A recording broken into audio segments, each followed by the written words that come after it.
All right, so this this is section 4.1. This is actually 4.1b.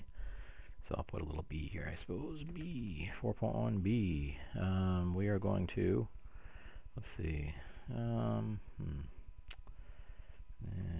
anyway, we're going to talk about graphing. So here's 4.1b. That's what we're going to do. We're doing graphing. So we've got a system of equations, one line and two lines. And some points they're going to meet. At some time they're going to meet. So there's an introduction, there's how we test points, and here's essentially how we do it, how we solve a system of equations by graphing. So when two lines are graphed, you got really three possibilities which can occur. So you got, of these three possibilities right there, hang on a second, three possibilities, you could intersect at one point. Those two lines could intersect at one point. They could be parallel, and they could not intersect. And they could also be the same line. In this situation, we're going to take a look at one point, that they're going to intersect at one point. So let's review, I guess, how to graph. Number one, we can plot points, and you can use an XY table and kind of get some points here and yada, yada, yada. Probably not going to do that. We can also calculate the X and Y intercepts. That's kind of a down and dirty way, maybe. But we're going to try and use the format of Y equals mx plus b format. Is that the best? I think so. It's the slope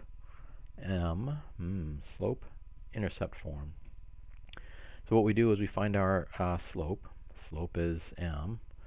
Slope equals m equals some number over some number. We also find our b equals some number, and then our y-intercept. Y-intercept is 0, comma b. And we start with this. We start with our y-intercept. Then we use our slope to get another point. So again, graph our y-intercept. Use the slope of some number over some number, or rise over run. Yes, I misspelled it. Rise over run to graph our next point, and we'll have a line. So let's use that idea to graph these. And keep in mind, yeah, I haven't corrected these yet. There's 8 and there's 10. Sorry. All right, so graph the lines. Number one, graph the lines. Determine the intersection. Those are the two verbs we have to worry about. Graph and determine. The intersection is going to be a solution of an x, y coordinate. And that should be our solution. So we could also, I suppose the instructions could have said, solve this system of equations. By solving the system of equations, you could also say that solve means to find that x, y coordinate. Okay, so let's see, number one, we've got a green line here that says y equals 2x. All right, well, for the green line, we've got y equals 2x. Let's see, what's my slope? Slope m equals 2 over 1 equals my rise over my run. And I'm just going to shortcut it there. All right, there's a rise. Our b equals, well, it's not really written there, but we have to understand that this is 0.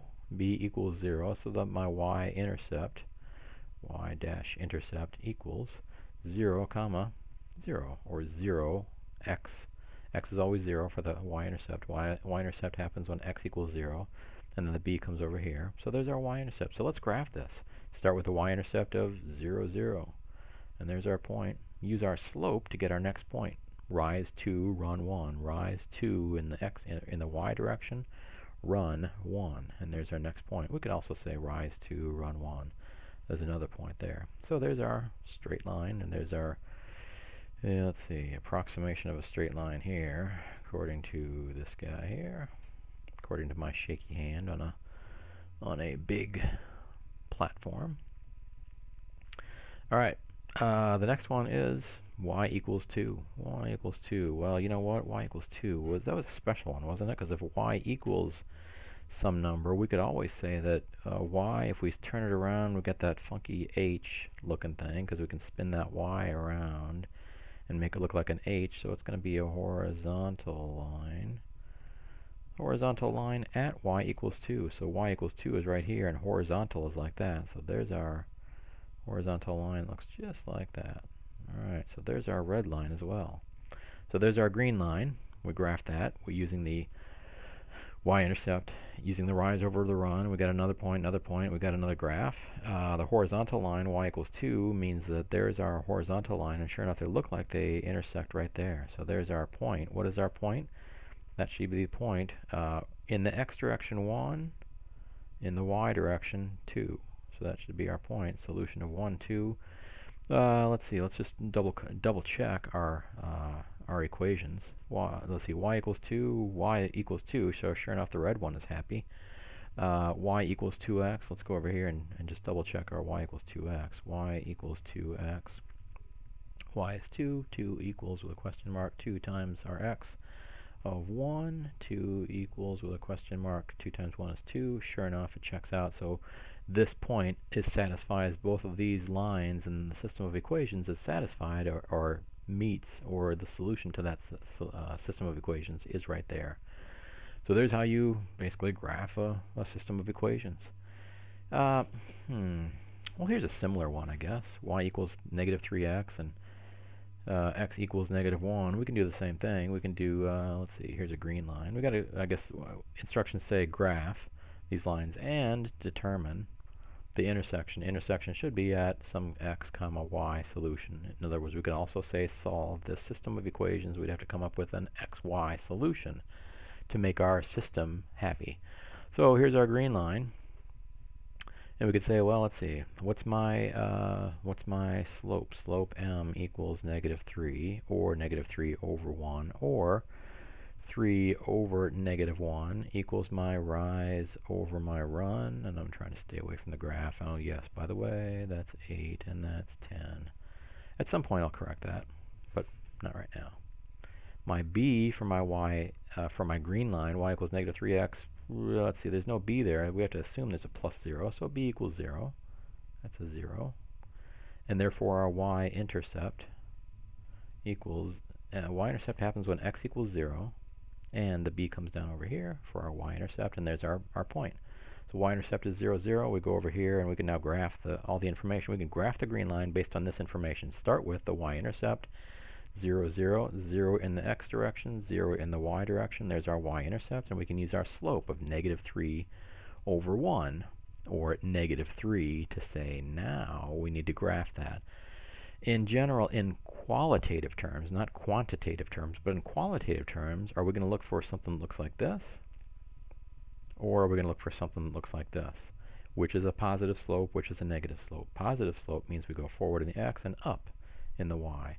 Negative slope means we go forward in the x and down in the y. So this would be a negative slope. We'd be looking for a graph that looks something like this. So how do we graph this? And how do we graph the green line? We graph it using our slope of negative 3 over 1, rise of negative 3, down 1, 2, 3, and run of 1. And there's our next point.